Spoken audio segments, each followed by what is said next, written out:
በስመ ስላሴ በስመ አብ ወወልድ ወመንፈስ ቅዱስ አሐዱ አምላክ አሜን። ሰላም እግዚአብሔር አምላክ ምስ ኩላትኩም ይኹን። ስድራ እግዚአብሔር አምላክ ከመይ ውዒልኩም? ኣነ እግዚአብሔር ይመስገን። ክብሪ ይስፋሕ መድኃኔዓለም ኣቦይ ጽቡቕ ውዒለ ከምቲ ኣነ ጽቡቕ ዝወዓልኩ ድማ ጽቡቕ ውዒልኩም ክትኮኑ ናይ ኩሉ ግዜ ተስፋይን ትምኒተይን እዩ። ኣሜን። ስንክሳር ዘወርኃ ሕዳር ዕለት 4 ስንክሳር ድሰምዕ ዘንብብ ፍቕሪ ጎይታ ኣብ ልቡ ይዕንብብ ሓለዋን ጸሎትን ናይ ቅዱሳን ደማ ይረክብ። ዝክረ ጻድቅ ለዓለም የሉ ዝኽረ ናይ ጻድቅ ንዓለም ይዝነብር። ካብ ኩሉ ክፉእ ዘበለ ክድሕኑ ንቅዱሳን ተማሕፀኑ ኣሜን። ወላዲተ ኣምላክ ቅድስት ድንግል ማርያም ኣደይ ልሳን አንደበት ኩንኒ ኣሜን። በስመ አብ ወወልድ ወመንፈስ ቅዱስ አሐዱ አምላክ አሜን። ስንክሳር ሕዳር 4 እንኳዕ ናብ ቅዱሳን ሰማዕታት ቶማስ፣ ያዕቆብ ወዮሃንስ፣ አቢማኮስ ወአዛርያኖስ ዓመታዊ ናይ ዕረፍቲ በዓሎም ብሰላም ኣብፅሐኩም ኣብፅሐና አሜን። ቅዱስ ቶማስ ዘደማስቆ። ቅዱስ ቶማስ ኣብ ኣከባቢ 700 ክፍለ ዘመን ተወሊዱ ዝዓበየ ሶርያዊ ክርስቲያን እዩ። ካብ ንእስነቱ ብግቡእ መጻሕፍቲ ተማሂሩ ብዲቁና ንቕሽና ድሕሪኡ ድማ ንጵጵስና በቕዐ። ኣብቲ ወቕቲ ናይ ሶርያ ርእሰ ከተማ ኣብ ዝኾነት ደማስቆ ተሸይሙ ድማ የገልግል ነበረ። ስለዚ እቲ ዘመን ኣብ ዝኾነ ቦታ ደም ዝፈሰሉ ነበረ እሞ ንናይ ክርስቶስ ኣባጊዕ ንምሕላው ቀሊልን ናይ ዋዛ ስራሕን ኣይነበረን። ኣብቲ ዘመን ናይ ክርስቲያን ደም ዘፍስሱ ዝነበሩ ድማ ተንበላት ወይ ከዓ ተኸተልቲ መሐመድ ሙስሊም እዮም። ኣብ መጨረሽታ ኣከባቢ 700 ክፍለ ዘመን ምስ በጽሐ ድማ ተንባላት ንግብፅን ንሶርያን ኣብ ትሕቲ ቁፅፅሮም ብምግባሮም ክርስቲያን ተሸገሩ። ኣብቲ ወቕቲ ድማ ቅዱስ ቶማስ ከስተምር ዝሰምዖ ሓደ መሐመዳዊ ንከራኸር በሎ። እዚ ቅዱስ ድማ ሊቅ ነበረ እሞ ስለ መሐመድ ሓሶትነት ስለ ክርስቶስ ናይ ባህሪ ኣምላኽነት ምስ ኣረድኦ ንጹህን ሰማያዊን ሕግን ቅዱስ ወንጌል እምበር ቁርኣን ከም ዘይኮነ ነገሮ።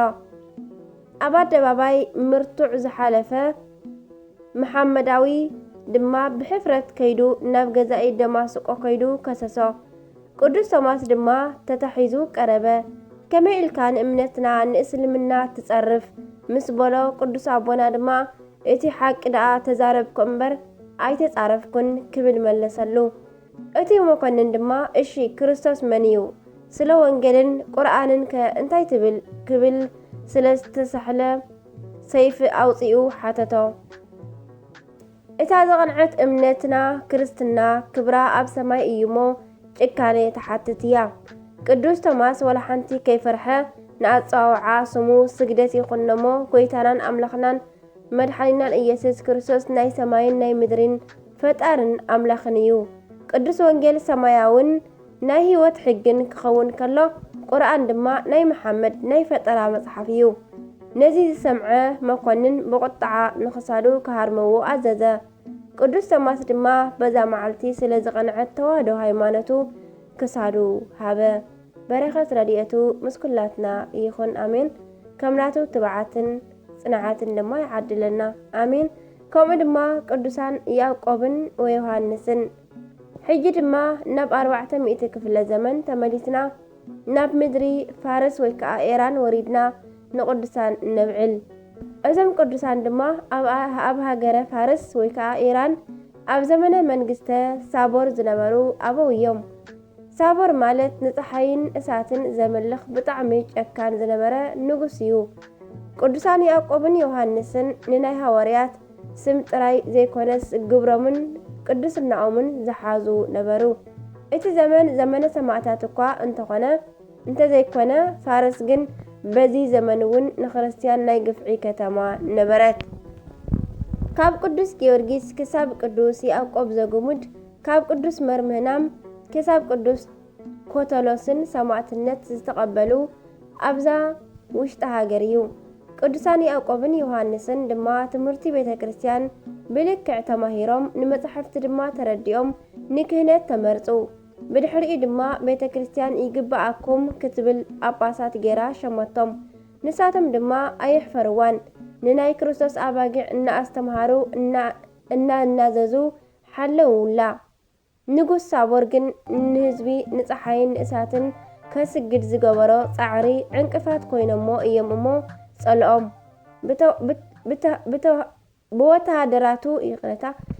ብወተሃደራቱ ኣትሒዙ ድማ ኣብ ፍርዲ ኣደባባይ ኣቆሞም።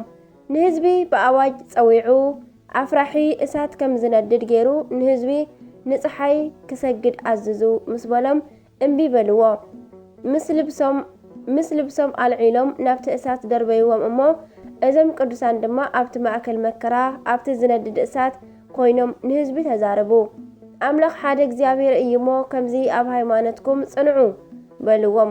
እቲ እሳት ኣቃጺልዎም ድማ ብገድሎም ናይ ክብሪ ኣኽሊል ተጎናጸፉ። በረኸቶም ይሕደረና ኣሜን።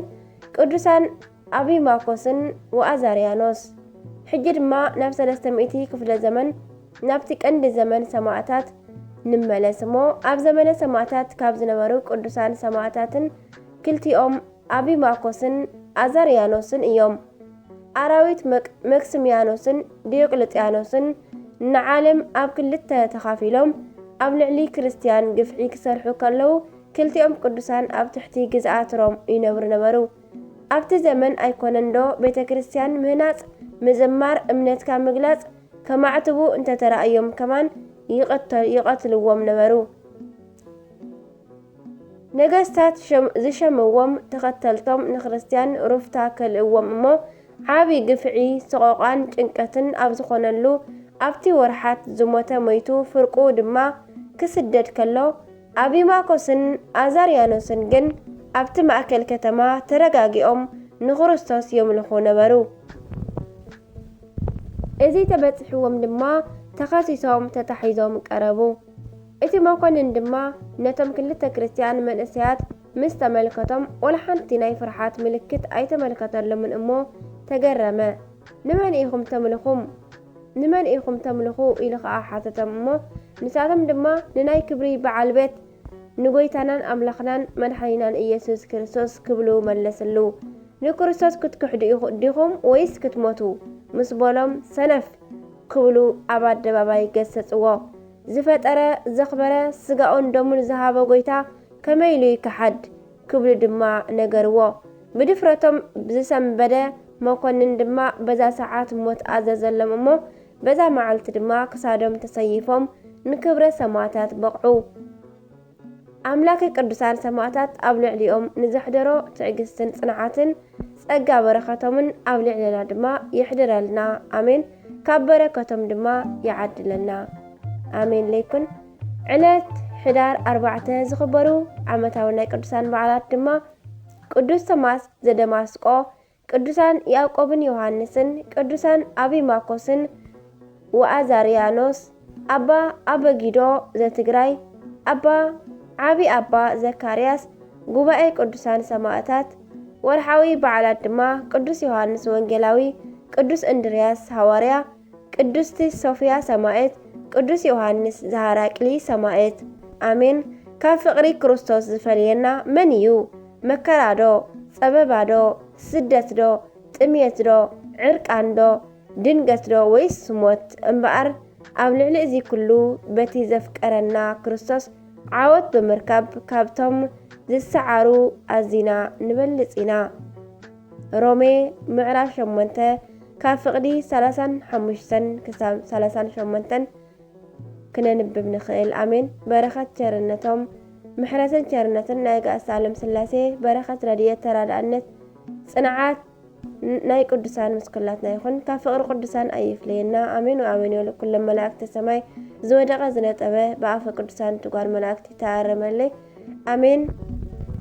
አቡነ ዘበሰማያት ይትቀደስ ስምከ ትምጻእ መንግሥትከ ወይኩን ፈቃድከ በከመ በሰማይ ከማሁ በምድር ሲሳየነ ዘለለ ዕለትነ ሀበነ ዮም ህድግ ለነ አበሳነ ወጀጋየነ ከመ ንሕነኒ ንህድግ ለዘአበሰለነ ኢታብአነ ጊዜ ውስጡ መንሰጥ አላትነነ ወባልሃነን ኩሉ እኩይ መዚአከ ይእቲ መንግስት ኃይሉ ስብሐት ለዓለመ ዓለም አሜን። በሰላመ ቅዱስ ገብርኤል መልአክ እግዝእትየ ማርያም ሰላም ለኪ ድንግል በህሊናኪ ወድንግል በስጋኪ እመ እግዚአብሔር ጽባኦት ሰላም ለኪ ብሩክት አንቲ እምአንስት ወብሩክ ፍሬ ከርሥኪ ተፈሥሒ ፍሥሕት ኦ ማርያም ምልዕተ ጸጋ ምልዕተ ውዳሴ ምልዕተ ሞገስ ምልዕተ ኩሉ እግዚአብሔር ምስለኪ ሰአሊ ወጸሊ ምህረተ በእንቲአነ ምህረተ ኩሉ ዓለም ሀበ ፍቅር ወልድኪ ኢየሱስ ክርስቶስ ከመይ ይስራለነ ኃጣዊነ ተማሂፀነ መክራንቺ አሜን። ወስብሐት ለእግዚአብሔር ወለወላዲቱ ድንግል ወለመስቀሉ ክቡር አሜን አሜን ይኩን።